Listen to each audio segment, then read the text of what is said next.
Hey physios, welcome to our YouTube channel. இன்னைக்கு நம்ம சேனல்ல என்ன வீடியோ பார்க்க போறோம்னு பாத்தீங்கன்னா infraspinatus ஓட muscle anatomy தான் பார்க்க போறோம்.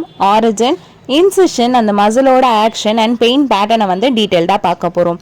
First இந்த muscle எங்க இருந்து originate ஆகுதுன்னு பாத்தீங்கன்னா நேம்ல இருந்தே தெரிய போறது infraspinatus fossa of scapula regionல இருந்து originate ஆகுது. Insert ஆகுறது எங்கன்னு பாத்தீங்கன்னா medial அதாவது middle facet of greater tubercle of humerusல போயிட்டு insert ஆகுது. ஸோ இந்த வீடியோவில் வந்து பார்த்தீங்கன்னா உங்களுக்கு பேக் சைடில் வந்துட்டு ட்ராப் மசிலை நான் ரிமூவ் பண்ணுறேன்.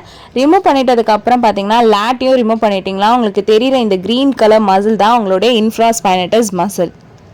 இன்ஃப்ராஸ்பைனட்டஸ் fossa of scapulaலேருந்து ஆரிஜினேட் ஆகுது. இன்சர்ட் ஆகுறதுன்னு பார்த்தீங்கன்னா மிடில் அதாவது middle facet of greater tubercle of ஹியூமரஸில் போயிட்டு உங்களுக்கு இன்சர்ட் ஆகுது. நெக்ஸ்ட் வந்து இந்த மசிலோட ஆக்ஷன் வந்து பார்க்கலாம். இந்த மசில் பண்ணுற ஆக்ஷன் ஒன்று தான் லேட்ரல் ரொட்டேஷன் ஆஃப் ஷோல்டருக்கு வந்துட்டு நமக்கு ஹெல்ப் பண்ணுது.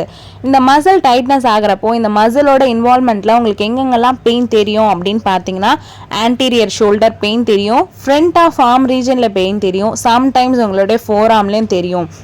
நெக்ஸ்ட் உங்கள் மீடியல் பார்டர் ஆஃப் ஸ்கேப்லாலையுமே பெயின் தெரியும். இது என்ன மாதிரி மிமிக் பண்ணோம் அப்படின்னு பார்த்தீங்கன்னா C5 ரெட்டிகுலோபதியாவுமே உங்களுக்கு தெரியும்.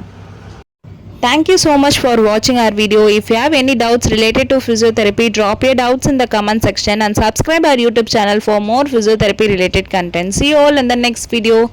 Bye.